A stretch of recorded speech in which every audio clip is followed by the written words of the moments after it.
တော်လိုင်းနိပညာစီစဉ်ကနေပြန်လည်ကြိုဆိုလိုက်ပါတယ်။မြန်မာနိုင်ငံသူနိုင်ငံသားအပေါင်းမင်္ဂလာပေါင်းနဲ့ပြည့်စုံသောနေ့ရက်တွေကိုအမြင့်ဆုံးပြန်လည်ပိုင်ဆိုင်နိုင်ကြပါစေကြောင်းတော်လိုင်းနိပညာစီစဉ်ဝိုင်းတော်သားများမှဆုတောင်းမေတ္တာပို့သလိုက်ပါတယ်။နိပညာတိုးတက်လာတဲ့အခါမှာလူသားတွေရဲ့ဘဝပုံစံတွေပြောင်းလဲလာတဲ့အပြင်ပတ်ဝန်းကျင်ကမြင်နေကြပုံစံတွေဟာလည်းနိပညာရဲ့ပါဝင်မှုကြောင့်ပြောင်းလဲလာပါတယ်။နိပညာဟာလူသားတွေကိုပုံမှုလွယ်ကူတဲ့ဘဝတွေကိုရစေတယ်လို့ပြောကြပြီးလက်သက်မှုတွေကိုလည်းနိပညာတိုးတက်မှုကြောင့်ကျော်လွန်လာနိုင်ကြပါတယ်။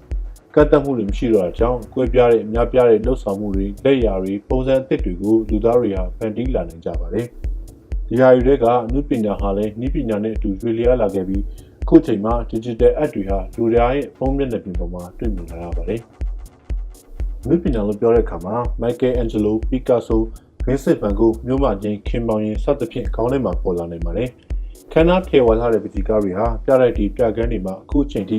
စေအနုပညာလက်ရာတွေဖြစ်နေရယူထားသလိုဂီတတပင်အနုတုခုမှစားတဲ့နေပယ်တိုင်းဟာလည်းလူသားတွေရဲ့အနုပညာသမိုင်းပုံရိပ်တွေကိုစဉ်းစားတဲ့အခါမှာအစီအစီပေါ်လာကြပါတယ်။နိပညာခေတ်ကိုရောက်လာတဲ့အခါမှာတော့အနုပညာဟာလူသားတွေနဲ့ပုံမနီးစပ်လာပြီးစိတ်ကူးကူးမျိုးနိုင်စွာရှိသူတိုင်းအနုပညာရှင်ဖြစ်လာနိုင်ပါတယ်။အရင်ခေတ်ကတော့အနုပညာဆိုတာအခြေခံလူဒန်းစားရည်နဲ့ဝိကာခဲ့ပြီး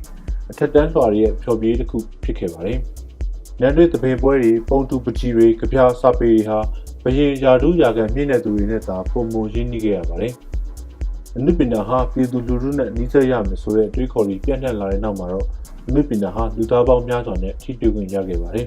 ။အခုဆိုရင်တော့ပြားတဲ့ကိုသွားကြမလို့ပဲစာကြည့်ရိုက်ကိုသွားကြမလို့ပဲလက်နှိပ်ဆက်နဲ့စာရေးကြမလို့ပဲစမတ်ဖုန်းတစ်လုံးကနေတစ်ကမ္ဘာလုံးရဲ့အနုပညာတွေကိုရှုမြင်ခန်းစားလာနိုင်ပါတယ်။အရင်ကစာအုပ်တအုပ်ထွက်နိုင်ဖို့စာရွက်တွေတစ်တိုင်းပြီးတစ်တိုင်းဖြည့်တူအောင်ရှောက်ဖို့ခဲ့ရပြီမယ်။အခုဆိုရင် email တွေကနေတစ်ဆင့်လွယ်ကူပို့လာနိုင်ပါပြီ။စာရိုက်တွေကိုတော့အောက်ကိုကြမလို့ပဲ blog တွေ website တွေကတစ်ဆင့်နဲ့ကိုယ့်ရဲ့စာပေလက်ရာတွေကိုလူပေါင်းများစွာစီကိုအချိန်နဲ့တပြေးညီပေးပို့လာနိုင်ပါတယ်။ဒီကအချက်ရောင်းဖို့ social media တွေကနေတစ်ဆင့်ကြီးညာနိုင်သလိုသချင်းတစ်ပုတ်အတန်သွင်းဖို့အဲ့ဒီသချင်းကိုဖြန့်ဝေဖို့ဆိုတာလည်းဒီပညာအကူအညီနဲ့များစွာလွယ်ကူမြတ်ဆန်လာခဲ့ပါတယ်။ဒီပညာကြောင့်ပြောင်းလဲလာတဲ့လူတွေရဲ့ဘဝနေထိုင်မှုပုံစံတွေကနေအနုပညာရဲ့ life ပါစီစဉ်လာမှုကိုအတိုင်းအတာမြင်ရနိုင်ပါတယ်။အနုပညာဖန်တီးမှုအပိုင်းမှာလည်းကတ်သက်မှုတွေဟာနေတစ်ဆက်နေလာပြီးလက်ရမြောက်လာတဲ့ digital app ပေါင်းများစွာကိုလည်း internet ပေါ်မှာတမီတမောချိမကုန်နိုင်အောင်ကိုတွေ့လာနိုင်ပါတယ်။အနုပညာဟာခေတ်ရည်စီးကြောင်းအလိုက်ပုံစံအသစ်တွေပေါ်ထွန်းလာခဲ့ပြီးအခုနိပညာခေတ်မှာလည်းအနုပညာပုံစံအသစ်ပေါင်းများစွာဟာလည်းတနေ့တခြားပေါ်ထွန်းလာနေပါတယ်။ programmer တယောက်ဟာဘယ်လီကနိုင်တဲ့စက်ရုပ်တရုပ်ကိုဖန်တီးခဲ့ပြီးမြို့လေကောင်မှာကပြခိုင်းထားပါတယ်။ဒီဘယ်လီစက်ရုပ်ကမယ်လေးရဲ့ကကွက်တွေဟာဖန်တီးသူရဲ့အနုပညာလက်ရာတွေပါပဲ။ဒါဟာခေတ်သစ်အနုပညာပုံစံတရက်ဖြစ်ပါတယ်။လေတစ်ခုမှာတိုက်ခတ်နေတဲ့လေတိုက်နှုန်းကိုတိုင်းတာပြီးရလာတဲ့ data တွေကို artificial intelligence နည်းပညာကိုအသုံးပြီးဒီ data တွေကနေတစ်ဆင့်လွန်လူးပြောင်းလဲနေတဲ့ပေါ်ဝါစလေးတစ်ခုကို screen အကြီးကြီးတစ်ခုပေါ်မှာပြသထားပါတယ်။ဒါဟာနည်းပညာနဲ့နည်းပညာပေါင်းစပ်ထားခြင်းပါပဲ။အဆောက်အုံကြီးတစ်ခုကိုပြောင်းလဲနေတဲ့အရိပ်တွေအကြောင်းတွေပုံစံတွေနဲ့ဝေးကနေ projector ကြီးတစ်ခုကိုအသုံးပြုကထိုးလိုက်တဲ့အခါမှာ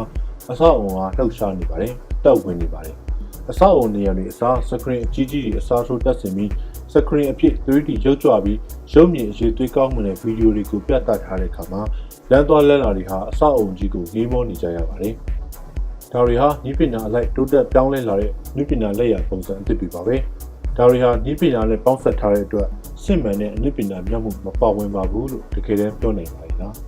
။နည်းပညာလက်ရာတွေဟာအယုတ်ထည်မဟုတ်တော့ဘဲ digital တွေဖြစ်လာပြီးဒါတွေကိုရောင်းဝယ်ကြတဲ့အခါမှာလည်းcryptocurrency နဲ့ blockchain နည်းပညာတွေကိုထည့်သွင်းအသုံးပြုလာကြပါတယ်။ blockchain နည်းပညာကြောင့်အနုပညာရှင်ဟာသူ့ရဲ့အနုပညာလက်ရာတွေကို digital နည်းအရမှတ်ပုံတင်ပြီးသားဖြစ်သလိုပိုင်ဆိုင်မှုဟာလည်းပုံမခိုင်မာလာပါတယ်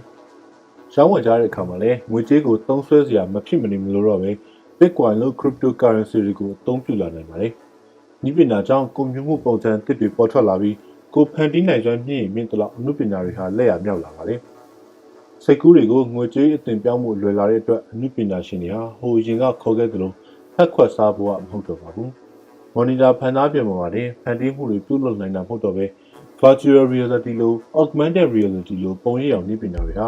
ကန့်သက်ဖောင်တွေပျောက်ဆုံးသွားပြီးအတိုင်းအဆမရှိတဲ့စိတ်ကူးပြတ်ချက်မှုတွေကိုလူသားတွေကိုခံစားရစေပါတယ်။ 3D printing လို့နည်းပညာကိုအသုံးပြုပြီးလက်ရမြောက်လာတဲ့အနုစိတ်ရုပ်ထုကြီးတွေကိုကွန်ပျူတာတွေနဲ့ပုံဖော်ပြီး print ထုတ်လာနိုင်ပါတယ်။ Artificial Intelligence ကို internet ပေါ်မှာရှိတဲ့သချင်းတွေကိုလေ့လာခိုင်းပြီးမရှိသေးတဲ့ဂီတအသစ်တွေသချင်းအသစ်တွေတန်ဆင်အသစ်တွေကိုဖန်တီးကြဖို့ကိုလည်းစက်သက်တီးထွင်နေကြပါပြီ။ AI နဲ့ပတိဆွဲတာ AI ကထည့်သွင်း data တွေအသုံးပြုပြီးအကြောင်းသွေးစုံလင်ထားတဲ့ကမ္ဘာမြေခွင်းအသစ်တွေကိုပုံဖော်တာကိုလည်းယနေ့ internet ခေတ်မှာအမကန်တွေ့မြင်လာတဲ့အခါမှာ